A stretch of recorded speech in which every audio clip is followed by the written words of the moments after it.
മലയാളിയാണ് അല്ലേ? എന്താ പേരെന്ന് പറഞ്ഞത്? ഹരികൃഷ്ണൻ. ഒരു രാത്രിക്ക് 1000 രൂപയാണ്. ഉണ്ടോ? എനിക്കൊരു ഉമ്മ മാത്രം മതി.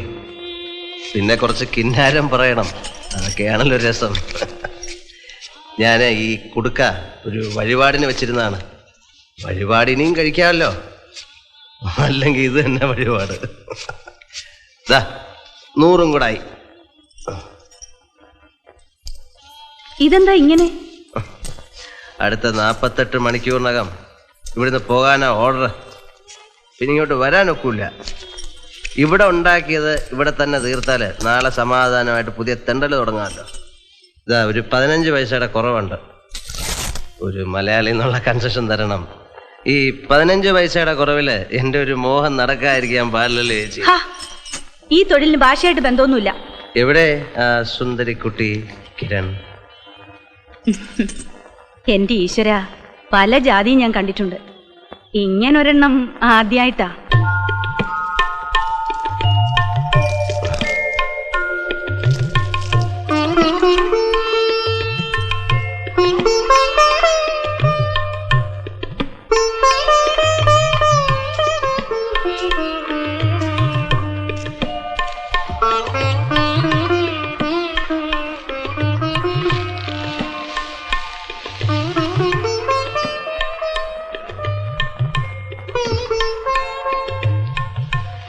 പണിയെല്ലാം പോയി. ഞാനിവിടുന്ന് എല്ലാം കെട്ടിപ്പറക്കി പോവാ. അതിനു മുമ്പ് എന്നെ ഒന്ന് കണ്ട് കെട്ടിപ്പിടിച്ചു ഉമ്മ തരാന്ന് വിചാരിച്ചു. എനിക്ക് എന്നെ ഭയങ്കര ഇഷ്ടമാണ്. എന്താണ് ഇഷ്ടംന്ന് വെച്ചാ, നീ കൊള്ളാം, ബെസ്റ്റ് ചരക്ക. കൊള്ളാമെന്ന് എന്തിനേയും ഞങ്ങളുടെ നാട്ടില് നല്ല ചരക്കെന്ന് പറയും.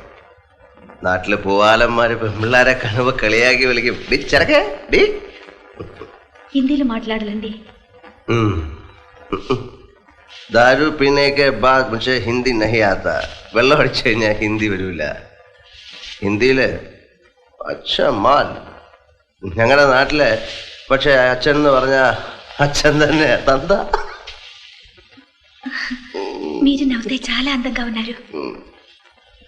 മനുഷ്യര് മനസ്സിലാകുന്ന ഭാഷയെ പല കൊച്ചേ.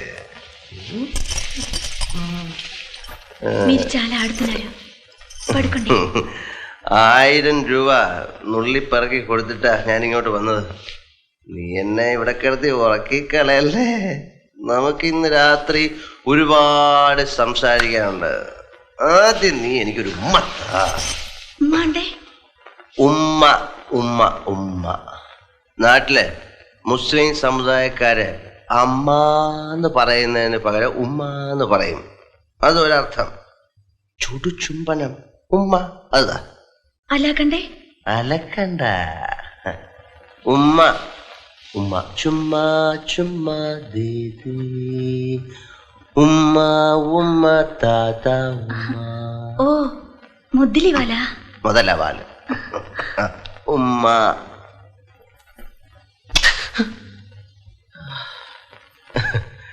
ഇനി പറ, നിനക്ക് എന്നെ ഇഷ്ടമാണോ?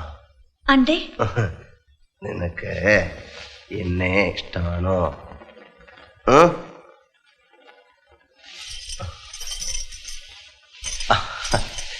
ഇഷ്ടമാണോ എന്ന് ചോദിച്ചപ്പോ തലേ കൂടെ മുണ്ടിട്ട് കാണിക്കുന്നു. ഇഷ്ടമാണോ നിനക്കെന്നെ? നിനക്ക് എന്നെ ഇഷ്ടമാണോ? നിനക്ക് എന്നെ ഇഷ്ടമാണോ? ഇഷ്ടമാണ് നിനക്ക്? 15 ഞാൻ തരും. 15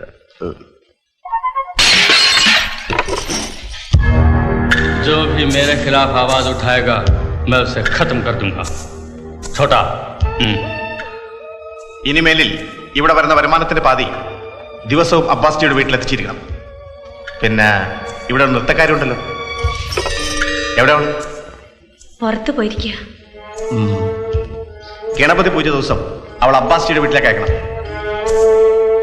अगर कोई गलती हुई तो तू नहीं बचेगी. ये आखिरी मौका दे रहा हूं.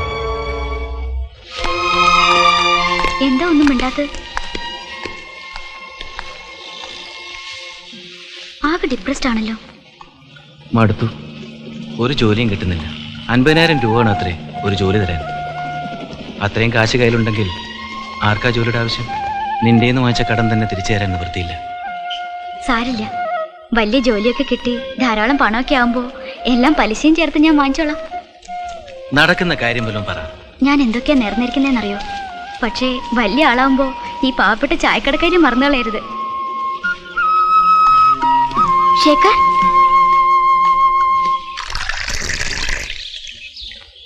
അണ്ണനും കൂടെ പോയാ ഞങ്ങൾ എന്ത് ചെയ്യും? എന്തു വന്നാലും അരിയണ്ണനായിരുന്നൊരു ധൈര്യം. അബ്ബാസ് അലിയുടെ ഓർഡറാണ്. ഇവിടുന്ന് പോകാതിരുന്നാല് അവന്റെ ആൾക്കാർ ഇവിടെ വന്ന് എന്നെ അടിച്ചിറക്കും. എനിക്ക് മാത്രമാവില്ല ഉപദ്രവം. എനിക്ക് ആരെയും പേടിയൊന്നുമില്ല. ഇങ്ങനെ ജീവിക്കുന്നതിലും നല്ലത് വല്ലവന്റെയും തല്ലുകൊണ്ട് ചാവുന്നതാ. നിന്റെ കാര്യം മാത്രമല്ല, പാവം സർദാർജിയും ശേഖറും എല്ലാവർക്കും ശല്യമാവും. ഇത്രയും കാലം ഇവിടെ ഉള്ളവർ എന്നോട് കാണിച്ച സ്നേഹം മാത്രമാണ് ഞാൻ സമ്പാദിച്ച മുതൽ. അതെങ്കിലും ബാക്കി ഇവിടെ ഇരിക്കട്ടെ, അതാ ഞാൻ പോവാന്ന് വെച്ചു. ഇവൻ ഇതുവരെ എണീറ്റില്ലേ? ഓ, ഉണന്നിട്ട് പ്രത്യേകിച്ച് ഒന്നും ചെയ്യാനില്ലല്ലോ. ഞാൻ പോവാണ്. ഞാൻ പോവാണെന്ന്.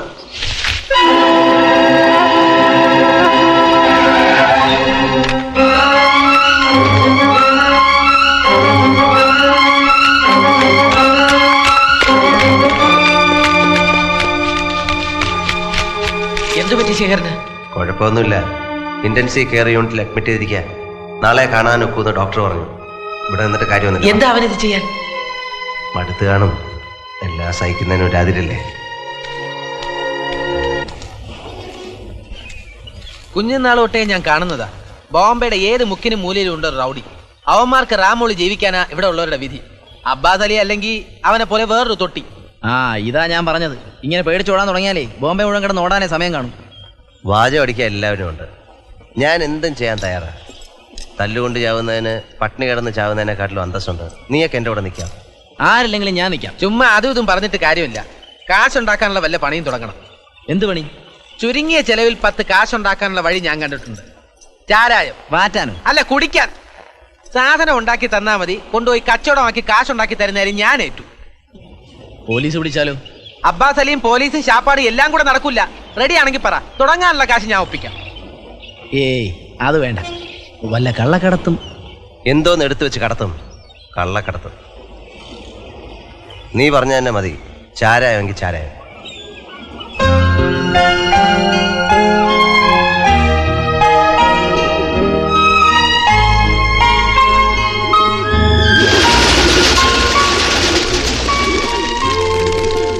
ഒരു ജോലിയില്ലാതെ ഇനിയും നിങ്ങൾക്കൊക്കെ ഒരു ഭാരമായി ജീവിക്കാൻ വയ്യ. വീട്ടിലെ സ്ഥിതിയാണെങ്കിൽ വളരെ കഷ്ടം. പാവ എൻ്റെ അമ്മ തൂത്തുവാരിയും പാത്രം മുറിയും പഠിപ്പിച്ചതാ മോനെ ഒരു എഞ്ചിനീയർ ആക്കാൻ. താൻ മരിച്ചാൽ അത് മാറുവോടോ? ഗോവിന്ദൻകുട്ടി തന്നോട് വഴക്കിടുന്നതിൻ്റെ കാര്യം എനിക്കിപ്പം മനസ്സിലായി. ഗതി കെട്ടാലും ഉടുപ്പൊലയുന്ന പണി ചെയ്യാൻ തനിക്ക് മടിയാണ്. ദുരഭിമാനം. മോഹിച്ച ജോലി കിട്ടിയില്ലെങ്കിൽ ജീവിക്കാൻ വേണ്ടി മറ്റൊന്ന് കണ്ടെത്തണം. ചീപ്പ് മാനുവൽ ലേബർ ആണെങ്കിലും. ഞാൻ എന്തും ചെയ്യാം. എങ്കിൽ ജോലി ഞാൻ തരാം. ഡിഗ്രിയും സർട്ടിഫിക്കറ്റും ഒന്നും ആവശ്യമില്ല. പക്ഷെ കോട്ട് സൂട്ടും ഒന്നും ഇടാൻ പറ്റില്ല. ദേഹം അനങ്ങി പണി ചെയ്യേണ്ടി വരും.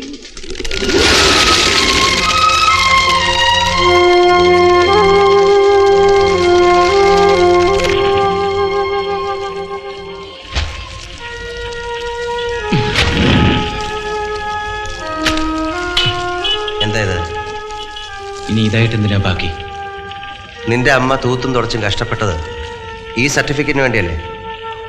പഠിച്ചതെന്തെങ്കിലും ഉപകരിക്കും. എത്ര കന്നാസ് റെഡി ആയിടേ? 3 കന്നാസ് റെഡി. 3 എണ്ണോ? വെളുപ്പാങ്കാലം തുടങ്ങിയല്ലേ? ഇത്രയാണല്ലോ. ഇവിടെ കിടന്ന് തല്ലുകൂടാനാണ് പരിപാടിയെങ്കിൽ ഞാനിതെല്ലാം പൂട്ടിക്കെട്ടി എൻ്റെ പാട്ടിന് പോകും. മാട്ടുങ്കയിലൊക്കെ ഉള്ള നാരങ്ങ റെഡിയാ. നീ എടുത്ത് വണ്ടി കയറ്റ്.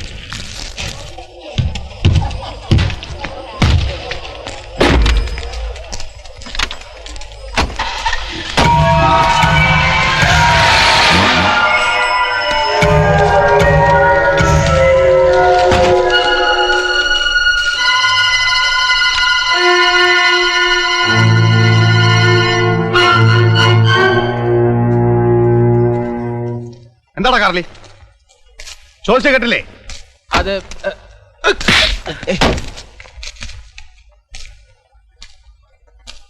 ഞങ്ങളറിയാതെ പുതിയ കച്ചവടമൊക്കെ തുടങ്ങിയിരിക്കാനല്ലടാ. നീയാണോ ഇവരുടെ പുതിയ നേതാവ്?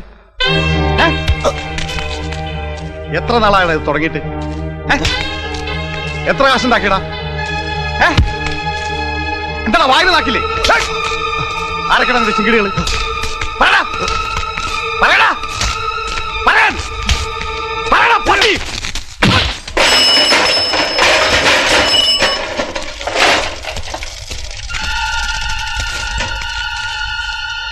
എടാ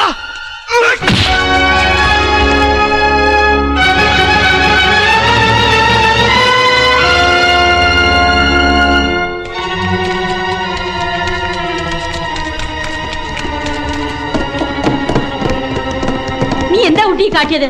മനുഷ്യനെ മനസമാധാനത്തോടെ ജീവിക്കാൻ സമ്മതിക്കില്ലേ? അബ്ബാസ് അലിയോട് ആളെ അടിച്ചവങ്ങളെ യാരെയും എങ്കിൽ ഉയരോടെ വിട്ടതല്ലേ? അയാൾ അറിഞ്ഞാൽ പിന്നെ ഇവിടെ ചോര കളമായിരിക്കും. झगड़ा करने से पहले ये भी सोचना था कि दूसरों को भी तकलीफ होगी. അബ്ബാസ് ഇവിടെ വന്നിറങ്ങിയ നിങ്ങളെ മാത്രമല്ല ഞങ്ങളെ വെച്ചേക്കില്ല. എത്ര നാൾ അവന്മാരുടെ തല്ലുകൊണ്ട് ഇങ്ങനെ ജീവിക്കും? ഇത്രയും നാള് ഞങ്ങൾ ഇങ്ങനെയല്ലേ ജീവിച്ചോണ്ടിരുന്നത്. മര്യാദയ്ക്ക് അവര് ചോദിക്കുന്നതും കൊടുത്തോണ്ടിരുന്നാലേ ഒരു കുഴപ്പം ഉണ്ടാവില്ല. കഷ്ടപ്പെടാൻ നമ്മൾ ബോസിന് സൂക്കി അവന്മാരും അല്ലേ? നീ മിണ്ടി പോവരുത്. എല്ലാത്തിന്റെയും ശവം ഉടനെ കാണാം. ആരുടെയും ശവം ആരും കാണാൻ പോകുന്നില്ല. അബ്ബാസ് അലി ഇങ്ങോട്ട് വരുന്നതിന് മുമ്പ് ഞാൻ അങ്ങോട്ട് പോയി അയാളെ കണ്ടോളാം. കൊന്നാലും തിന്നാലും എന്നല്ലേ ആവുള്ളൂ. ആയിക്കോട്ടെ, തെറ്റ് ചെയ്തത് ഞാനല്ലേ, ശിക്ഷ ഞാൻ മാത്രമായിട്ട് അനുഭവിച്ചോളാം.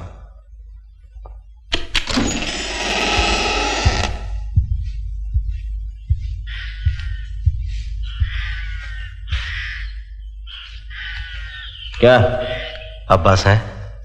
यहीं ठहरो साहब, कोई मिलने को आया है?